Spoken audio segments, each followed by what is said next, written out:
Selamat pagi jemaat yang dikasihi Tuhan Yesus Kristus. Kita akan memulai ibadah kita pada pagi hari ini. Jemaat saya undang untuk bangkit berdiri. Mari kita bersatu teduh. Kita mempersiapkan hati dan pikiran kita untuk masuk ke hadirat Tuhan.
Siapa yang tidak takut ya Tuhan, dan yang tidak memuliakan nama-Mu, sebab Engkau saja yang kudus, karena semua bangsa akan datang dan sujud menyembah Engkau, sebab telah nyata kebenaran segala penghakiman.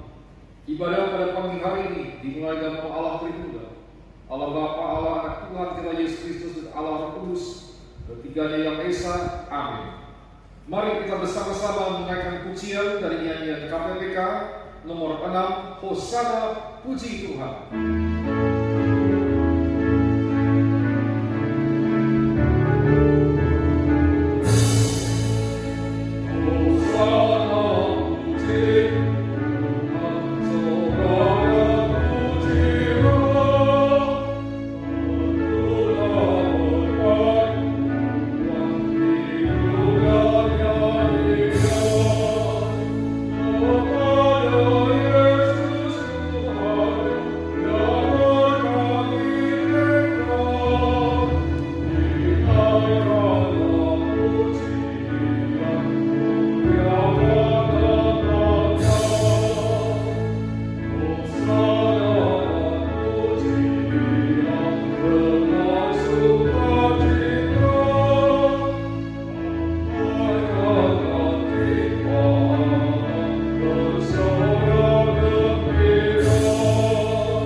Bapa di dalam surga, segala puji, hormat dan syukur kami boleh hantarkan kehadiran. Kami bersyukur untuk pemeliharaan dan pimpinan atas hidup kami. Kami bersyukur kami boleh kembali beribadah kepadamu. Kami bersyukur kami boleh dipanggil dan dipilih untuk menerima keselamatan melalui Kristus Yesus. Dan kami menjadi bagian daripada gereja yang kudus dan yang benar. Kiranya pada pagi hari ini Engkau berkenan mengampuni segala dosa dan kesalahan kami. Biarlah ibadah kami pada pagi hari ini boleh berkenan kepada-Mu. Sucikanlah diri kami sehingga kami layak berada di hadirat-Mu. Pimpinlah ibadah kami pada pagi hari ini dari awal hingga selesainya. Kami menyerahkan ibadah pada pagi hari ini ke dalam tangan kuasa di dalam nama Tuhan Yesus Kristus yang telah menjadi penebus dan juru selamat kami yang hidup. Kami sudah berdoa. Amin. Jemaat dipersilakan duduk kembali. Sebuah lagu pujian yang berjudul Teach Me Your Way, O Lord, di dalam bahasa Indonesia berjudul Tunjukkan Jalan-Mu, O Tuhan. Lagu pujian ini ditulis oleh Benjamin Mansell Ramsey pada tahun 1919. Lagu pujian ini ditulis berdasarkan ayat Alkitab dalam kitab Mazmur pasal 27 ayat yang 11 yang berbunyi demikian. Tunjukkanlah jalan-Mu kepadaku ya Tuhan, dan tuntunlah aku di jalan yang rata oleh sebab seteruku. Lagu pujian ini merupakan suatu ungkapan keinginan hati setiap orang yang percaya untuk minta kepada Tuhan, agar Tuhan menunjukkan kepada kita jalan-Nya yang lurus, kita yang senantiasa memandang kepada Tuhan, baik dalam keadaan susah, dalam keadaan sendirian, dan dalam keadaan ketidakmengertian kita. Dalam awan gelap, ketika dunia tidak menentu, ketika tiba ajal kita, ketika tamat hidup kita, dengan terus memandang Tuhan dan memohon kepada Tuhan yang memimpin menuju ke tempat di mana mahkota surgawi yang telah disediakan oleh Tuhan. Mari kita menaikkan pujian ini dari Kidung Puji-pujian Kristen nomor 275.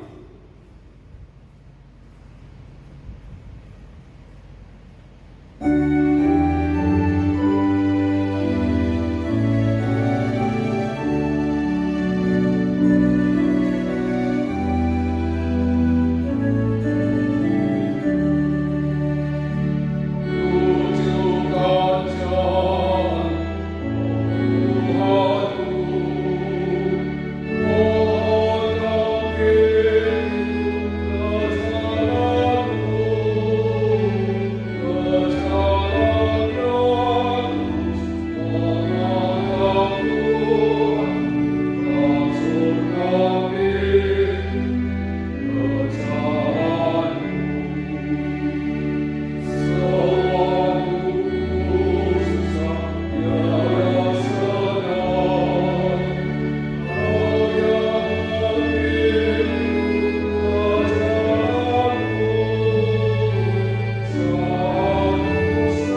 angkat kepala, kita berdoa bersama.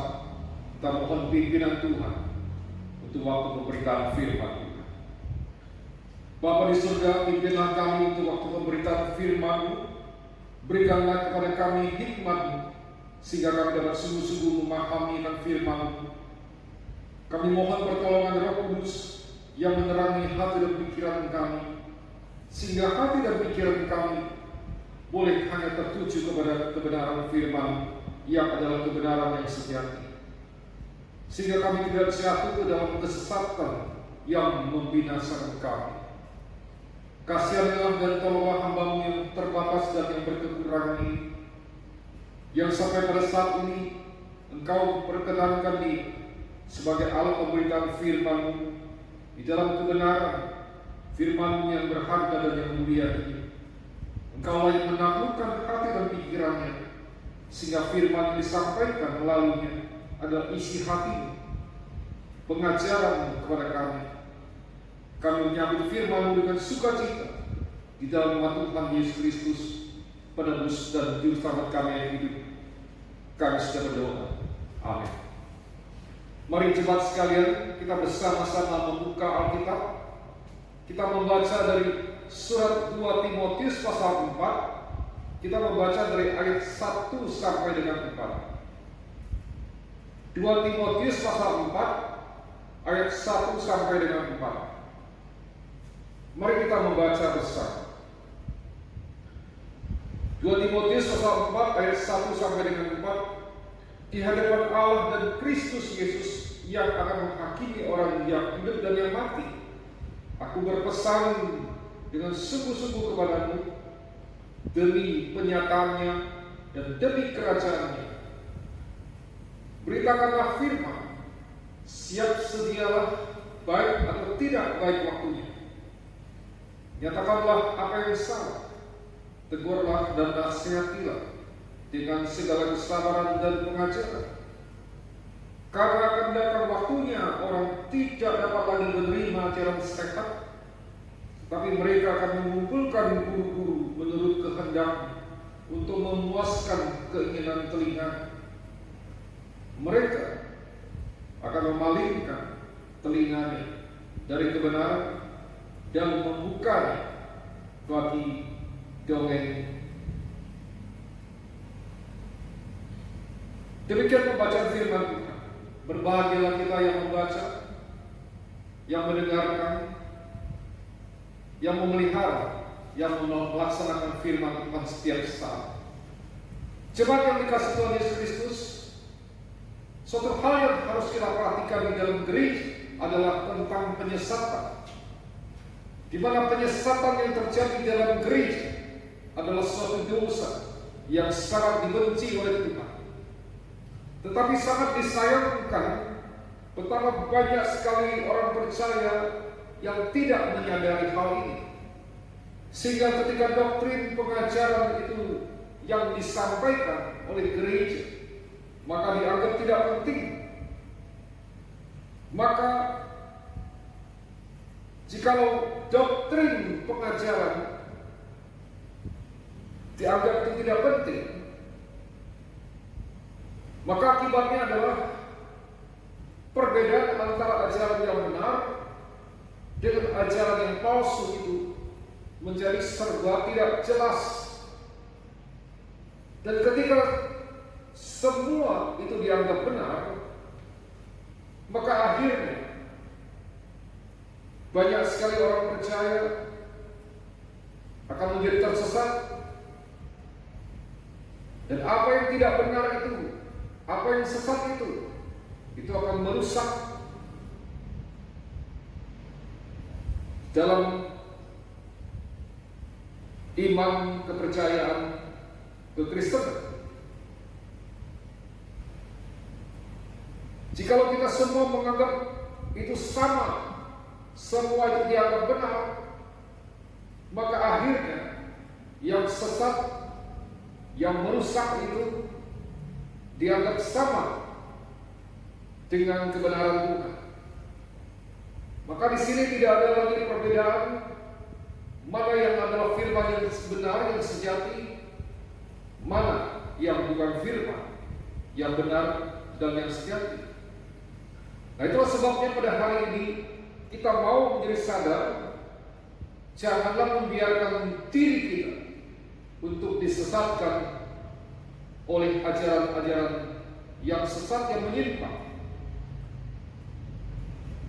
Kita harus minta belas kasihan dari Tuhan untuk gereja Tuhan, supaya gereja Tuhan tidak dikuasai oleh para penipu dan penyesat. Kita minta pada Tuhan untuk membersihkan gereja dari ajaran-ajaran yang menyimpang, yang sesat, yang membinasakan umat Tuhan. Jemaat yang dikasihi Tuhan Yesus Kristus, pada hari ini secara khusus kita akan membahas tentang suatu ajaran sesat yang kemudian menyusup ke dalam gereja. Pada hari ini kita akan berfokus kepada suatu hal, yaitu tentang minyak urapan. Saya ingin mengajak saudara untuk melihat di mana fenomena minyak urapan ini telah menjadi sebuah tren yang sangat diminati dan menjadi sesuatu yang sepertinya harus dimiliki oleh orang Kristen di zaman ini. Dengan kata lain, tanpa minyak urapan, maka kepercayaan pada Yesus Kristus itu dianggap belum lengkap. Tanpa minyak urapan, maka kuasa daripada Allah Tritunggal itu belum cukup bagi orang yang percaya.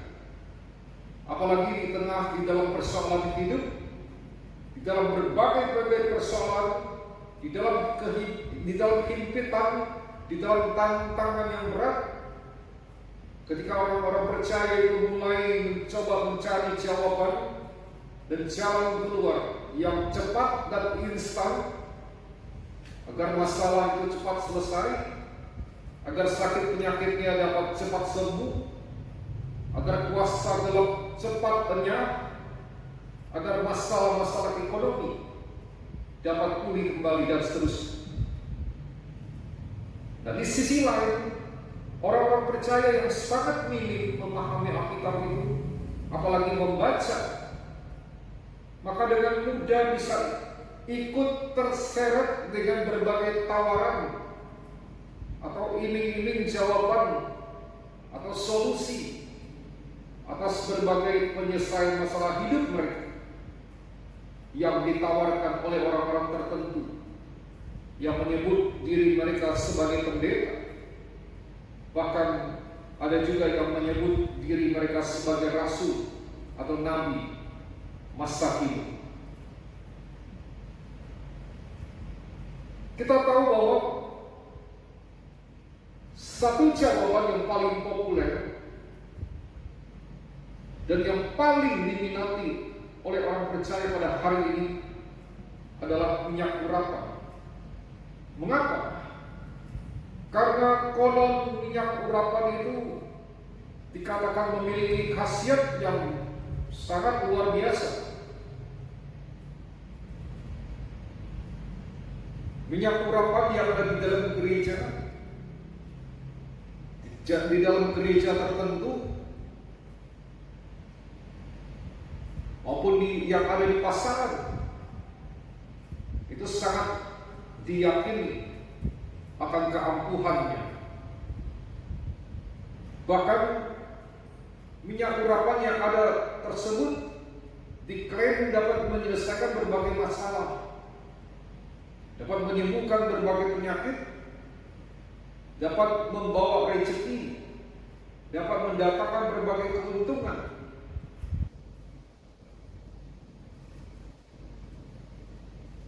Dapat mengusir kuasa gelap, cukup dioleskan di objek-objek tertentu, di pintu atau di tiang pintu, maka kuasa gelap itu akan lari ketika melihat minyak urapan itu. Jikalau kita mendengar apa yang telah saya sampaikan tadi, bukankah ini menjadi sebuah keyakinan atau propaganda yang begitu menarik, yang begitu fantastis. Tetapi pertanyaannya adalah, apakah ini adalah kebenaran daripada firman Tuhan? Dan itu sebabnya pada pagi hari ini saya ingin mengajak saudara untuk melihat apa yang firman Tuhan katakan, bukan apa yang manusia katakan, bukan menurut pendapat manusia, bukan apa kata pendeta.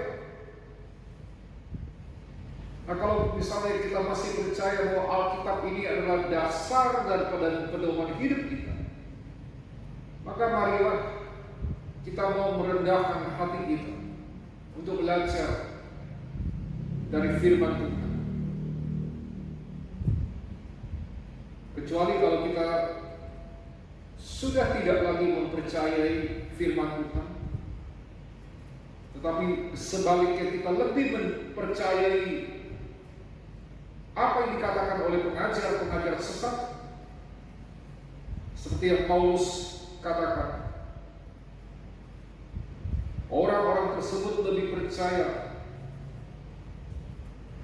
membuka diri, membuka hati bagi dongeng, tetapi mereka tidak lagi dapat menerima ajaran yang sehat yang berasal dari firman Tuhan. Mari saya mau mengajak saudara untuk membaca. Yang pertama, kita membaca dari kitab Perjanjian Lama, kitab Keluaran pasal 29 ayat yang ke-7. Keluaran pasal 29 ayat yang ke-7. Demikian firman Tuhan. Sesudah itu kau ambillah minyak urapan dan kau tuang ke atas kepalanya, dan kau urapilah dia. Bagian yang kedua, kita membaca dari kitab Imamat pasal 8 ayat yang ke-12. 8:12 kita membaca bersama 2-3. Kemudian dituangkannya sedikit dari minyak urapan itu ke atas kepala Harun, dan diurapinya lah dia untuk menguduskannya. Kita membaca lagi Keluaran pasal 30.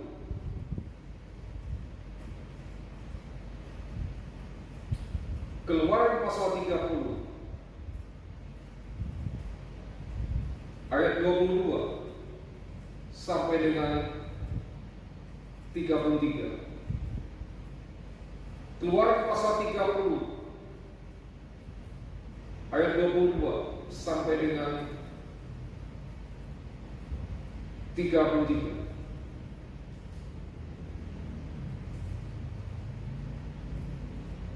Mari kita membaca bersama. Berfirmanlah Tuhan kepada Musa, ambillah rempah-rempah pilihan, mur tetesan 500 sikal, dan kayu manis yang harum setengah dari itu, yakni 250 sikal, dan tebu yang baik 250 sikal, dan kayu teja 500 sikal, ditimbang menurut sikal kudus, dan minyak zaitun 1 hin.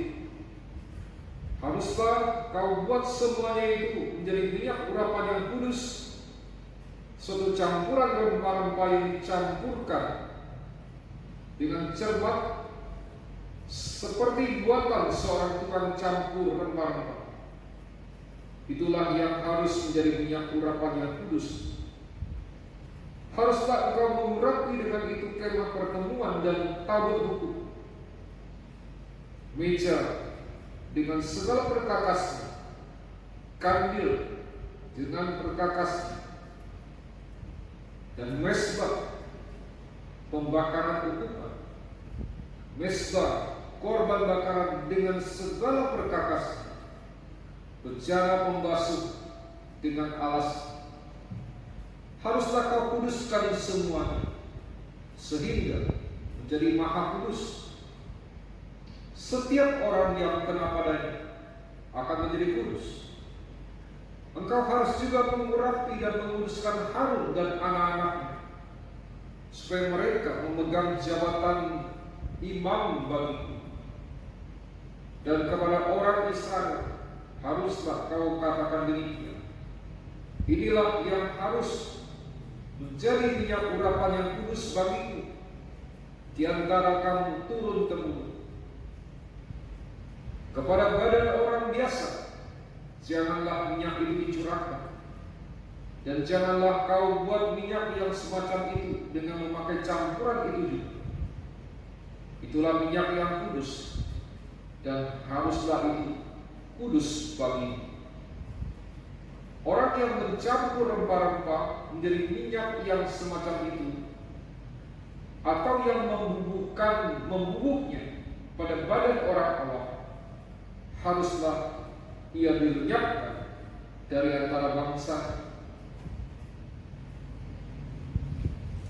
Kita mau memperhatikan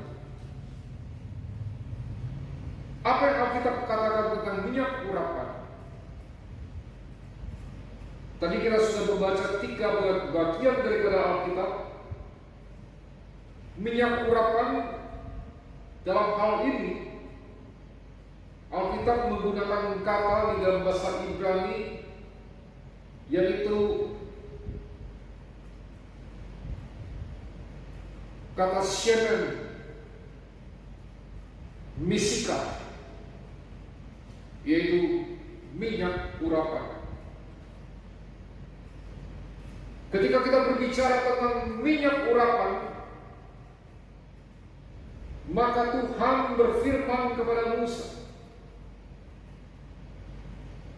hendaklah engkau mengambil rempah-rempah pilihan. Tadi kita sudah baca, ada mur, ada tetesan, ada mur tetesan, ada kayu manis, ada tebu yang baik, ada kayu teja, ada minyak zaitun dengan ukuran-ukuran yang sudah ditentukan oleh Tuhan. Mur tetesan itu 500 sikal, berarti 5,7 kilogram. Karena 1 sikal itu ukuran beratnya di zaman dahulu. Karena di zaman ini sudah tidak mempergunakan ukuran sikal, tetapi menggunakan satuan gram, maka 1 sikal itu sama dengan 11,4 gram. Maka 500 sikal sekitar 5,7 kilogram. Dan yang kedua, ada kayu manis separuh ukuran daripada mur, yaitu 250 sikal, yaitu 2,8 kilogram. Ada lagi tebu yang baik atau tebu harum sebanyak 250 sikal, yaitu sekitar 2,8 kilogram juga. Lalu kemudian ada kayu teja dengan ukuran 500 sikal, yaitu 5,7 kilogram. Serta yang terakhir, minyak zaitun. 1 hin itu ukurannya 6 liter. Nah, semua bahan ini diolah dengan cermat, seperti bagaimana seorang pencampur rempah-rempah yang mengolahnya. Ini dipergunakan untuk apa? Alkitab jelas mengatakan kepada kita, ini dipergunakan untuk mengurapi imam yang melayani di kemah pertemuan atau di kemah suci. Dalam hal ini adalah Harun dan anak-anak. Selain dipergunakan untuk mengurapi imam, maka minyak urapan ini juga dipergunakan untuk mengurapi perkakas peralatan yang ada di dalam kemah pertemuan ini, yaitu tabut hukum atau tabut perjanjian, meja, dan semua perlengkapan, kandil atau kaki dia dengan perlengkapannya, mezbah pembakaran hukuman, mezbah korban persembahan, ada bejana beserta dengan alasnya, dengan tujuan apa? Baik imam maupun perkakas itu diurapi agar supaya semuanya ini menjadi kudus. Oleh sebab itu di dalam bahasa Ibrani jelas sekali ketika engkau membuat shemen misika, maka shemen misika itu menjadi shemen mishak kodes. Artinya minyak urapan yang kudus. Nah, secara jelas di dalam pembacaan ayat tadi tidak ada satu ayat pun yang mengatakan bahwa minyak urapan itu dipergunakan untuk keperluan lain selain daripada hal-hal yang telah disebutkan, yaitu khusus dipergunakan untuk mengurapi orang-orang yang melayani di bait suci atau di kemah suci, di kemah pertemuan, dan untuk perkakas yang ada di dalam kemah suci. Nah, berdasarkan ini adalah minyak urapan yang diperintahkan oleh Tuhan untuk dibuat untuk hal-hal yang khusus. Maka dengan demikian minyak urapan ini disebut minyak urapan yang kudus. Itu dilarang keras untuk diberikan dan dipergunakan oleh sembarang orang. Dilarang keras untuk dibuat dan ditiru.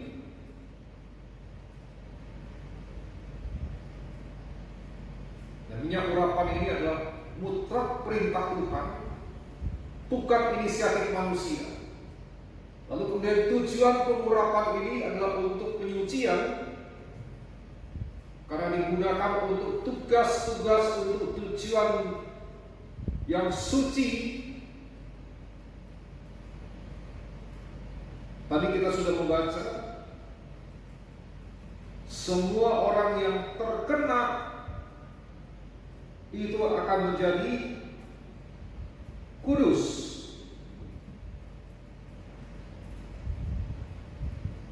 Nah, saudara, maka dengan kata lain, minyak urapan ini tidak boleh dibuat oleh semua orang. Pengurapannya itu juga tidak boleh dilakukan oleh semua orang. Dan penggunaannya juga tidak boleh untuk semua orang. Tuhan sudah memperingatkan kepada Musa bahwa beritahukan kepada orang Israel, inilah yang menjadi minyak urapan yang kudus bagimu di antara kamu turun temurun. Kepada badan orang biasa janganlah minyak itu dicurahkan, dan janganlah membuat minyak yang semacam itu dengan memakai campuran itu juga. Maksudnya campuran yang sama.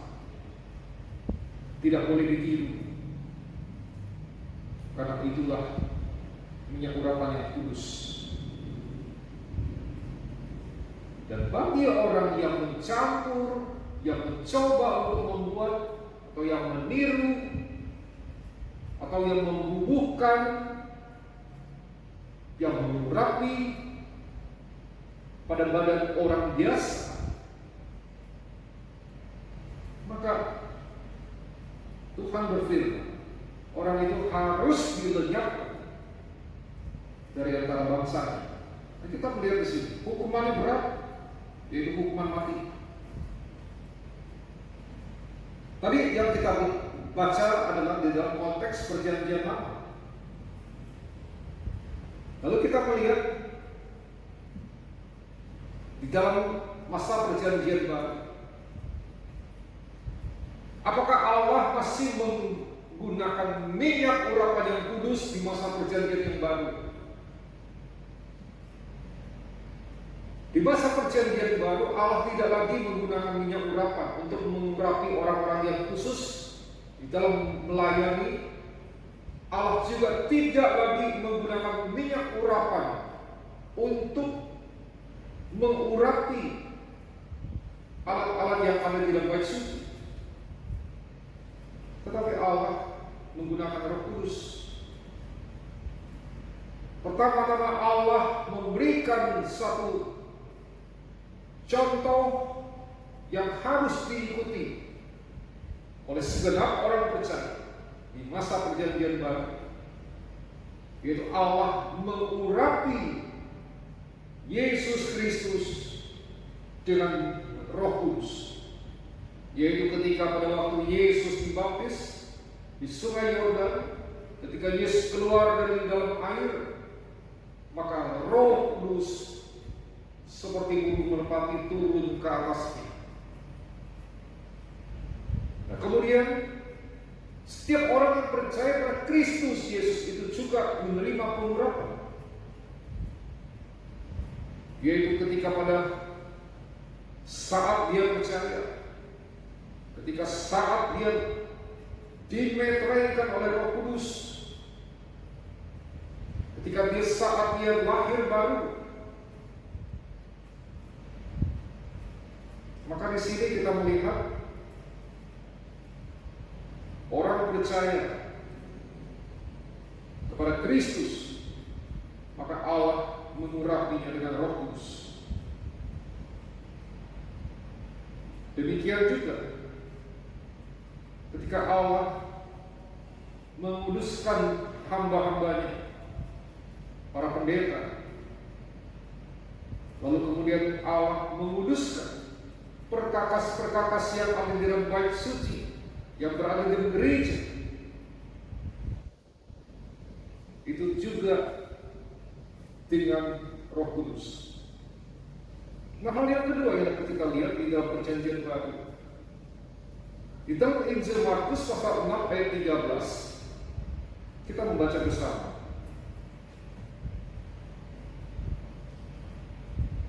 Markus pasal 6 ayat yang ke-13.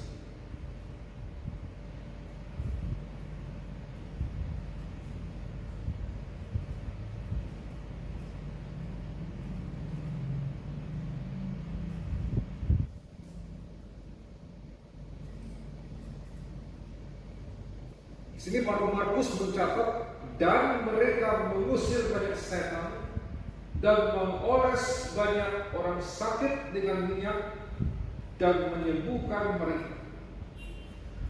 Maka ketika kita membaca ayat ini, timbul pertanyaan, minyak apa yang digunakan oleh para murid untuk mengoles orang sakit? Minyak apa yang dipergunakan oleh mereka? Minyak yang dipergunakan oleh para murid untuk mengoles orang sakit, apakah itu adalah minyak urapan atau bukan?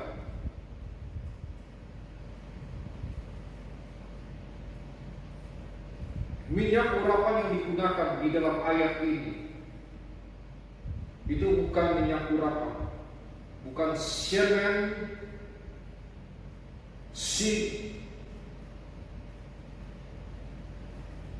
hasilika,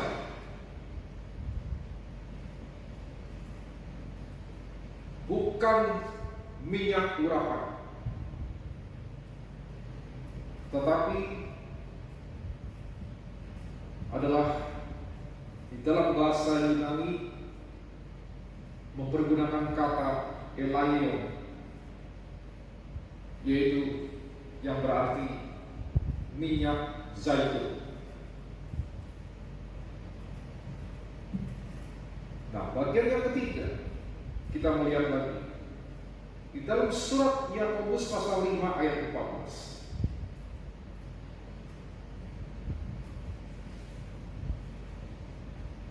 Yakobus pasal 5 ayat yang ke-14.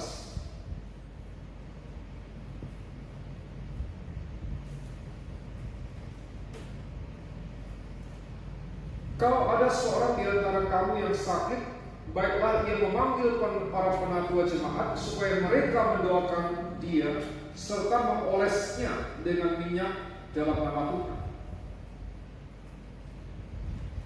Maka pertanyaannya kembali, minyak apa yang dipergunakan untuk mengoleskan orang sakit itu?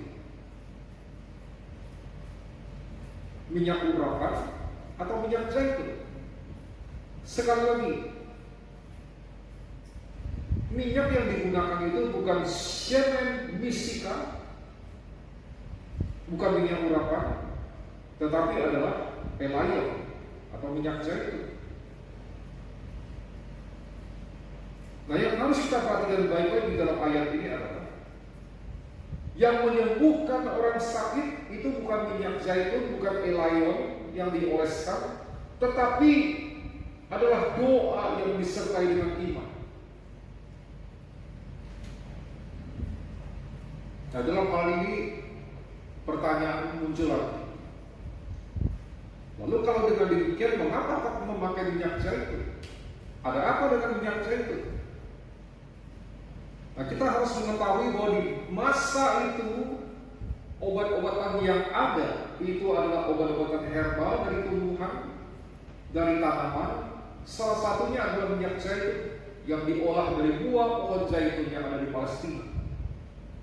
Karena pada zaman itu belum ada teknologi yang dapat menemukan obat-obatan dari bahan kimiawi.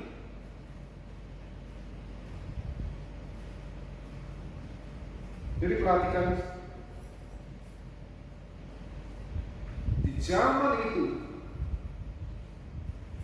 minyak zaitun menjadi salah satu daripada obat yang dipergunakan untuk mengobati. Sedangkan di dalam zaman sekarang ini di mana kita hidup, maka kesembuhan jasmani kita ini tidak lagi mutlak mengandalkan minyak zaitun. Tuhan juga tidak membatasi pemberian kesembuhan itu hanya dengan menggunakan minyak zaitun saja. Tetapi Tuhan itu memakai dokter, memakai berbagai jenis obat-obatan untuk menyembuhkan penyakit. Kita tahu ketika kita mengkonsumsi atau memakan obat-obatan itu, sebagai orang yang percaya maka kita berdoa agar supaya Tuhan dikenal mempergunakan obat-obatan itu untuk menyembuhkan sakit penyakit. Jadi dalam hal ini sekali lagi berjemaat Tuhan, kita tidak boleh membatasi kuasa daripada Allah yang dapat bekerja melalui apapun sesuai dengan hikmat, kedaulatan dan kehendak daripada Allah. Lalu kemudian mungkin ada orang yang berkata begini, Pak, itu kan hanya istilah atau sebutan saja. Toh bahkan untuk membuat minyak urapan dan minyak untuk keperluan sehari-hari itu bahannya sama bukan? Yaitu minyak zaitun atau elayo. Jadi kalau saya mengoleskan minyak zaitun untuk keperluan apapun dengan mengatakan bahwa itu minyak urapan, karena itu tidak apa-apa. Tetapi melalui firman Tuhan yang tadi kita baca, yang harus kita pahami adalah minyak urapan bahannya tidak hanya minyak zaitun. Minyak urapan terdiri dari berbagai jenis bahan yang ditentukan oleh Tuhan, dicampur secara khusus dengan ukuran khusus, dipergunakan secara khusus kepada imam, kepada perkakas-perkakas yang berada di dalam kemah pertemuan. Maka sekarang timbul pertanyaan, apakah kita adalah imam yang dipakai oleh Tuhan di dalam kemah pertemuan? Apakah di rumah kita itu adalah kemah pertemuan? Apakah perabot-perabot yang ada di rumah kita yang kita pergunakan itu adalah perkakas-perkakas yang berada dipergunakan untuk Tuhan di kemah pertemuan? Kalau tidak, Alkitab sekali lagi yang berkata,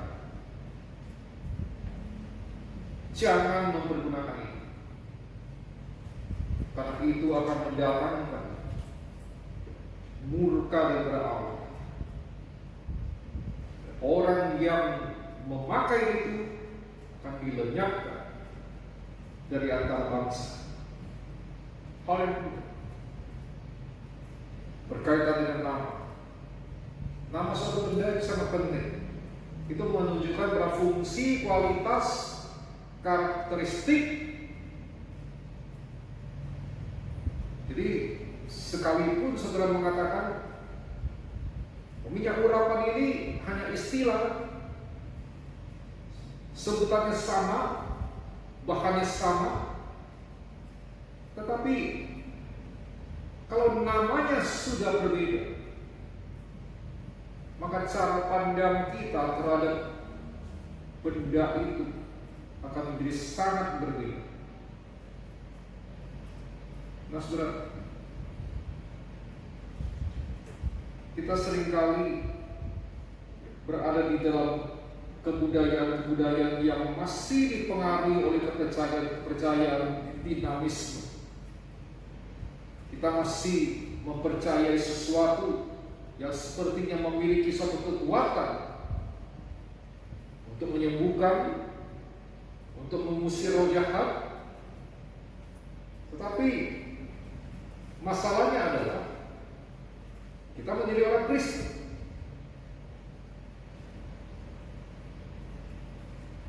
maka kemudian kita mengganti semuanya itu dengan embel-embel kekristenan. Sebelum kita menjadi Kristen, kita percayai sesuatu benda, tetapi setelah menjadi Kristen, kita ganti benda itu menjadi benda yang berlabelkan kekristenan. Contohnya, sebelum menjadi Kristen, meletakkan benda tertentu. Jikalau ada orang yang sakit, tetapi setelah menjadi Kristen, meletakkan Alkitab atau kalung salib dengan suatu keyakinan, Alkitab atau kalung salib atau minyak yang disebut sebagai minyak urapan itu dapat memberikan kesembuhan. Alkitab jelas itu tidak dapat dipakai, tidak boleh dipakai. Mungkin kita pun akan bertanya, apa salahnya kalau saya simpan di saku, di tas, atau di rumah? Bukankah ini sama dengan penggunaannya dengan minyak lain? Apa salahnya kalau saya bawa kemana-mana? Suatu saat kalau saya perlu, maka saya bisa memakainya, mengoleskannya di bagian tertentu. Apakah itu dosa? Sekali lagi, kalau minyak itu engkau simpan, engkau bawa-bawa dengan tujuan untuk mendapatkan kesembuhan jasmani, dengan tujuan agar mengoleskan minyak itu bahwa saya pasti sembuh, untuk mengusir setan, untuk mendapatkan jodoh, untuk mendapatkan keuntungan rezeki, untuk dilindungi agar supaya kita tidak mendapatkan kecelakaan dari atau orang-orang jahat, atau kita merasa wajib memiliki minyak itu, harus bawa kemana-mana. Kalau tidak membawa kemana-mana, rasanya hati kita tidak sejahtera. Jikalau itu yang merupakan pemikiran kita, maka jelas itu adalah dosa. Karena sekali lagi, minyak zaitun itu, elayon itu, sudah menjadi berhala bagi kita. Maka satu kali lagi Alkitab mengatakan,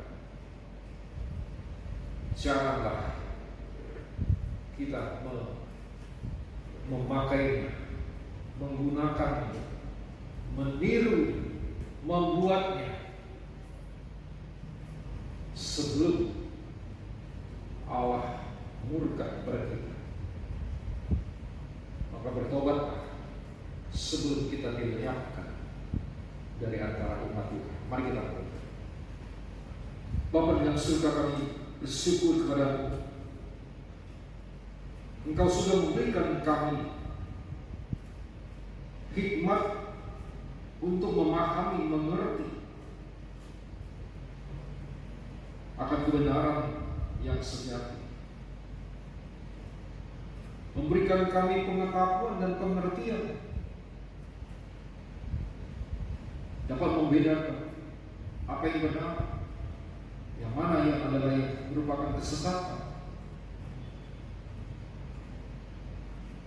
Kiranya kebenaran boleh menjadi pedoman bagi kami, sehingga kami dapat hidup dengan benar adanya di tengah-tengah ketidakbenaran, di tengah-tengah penyelewengan terhadap kebenaran, sehingga kami tetap berada di dalam jalan yang benar.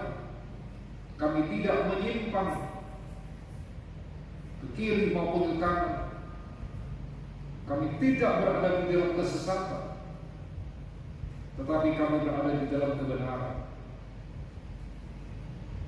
Terpujilah nama-Mu, berkatilah firman pada hari ini. Kiranya kami boleh memahami, mengerti akan kebenaran ini. Di dalam nama Tuhan Yesus Kristus, penebus dan juru selamat kami yang hidup, kami sudah berdoa. Amin.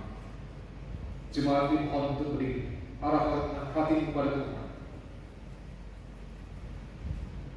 Kasih setia dari Allah Sang Pencipta langit dan bumi, anugerah daripada Tuhan kita Yesus Kristus, pertolongan, persekutuan dan penghiburan dari Allah Roh Kudus menyertai kita semua dari saat ini sampai selama-lamanya.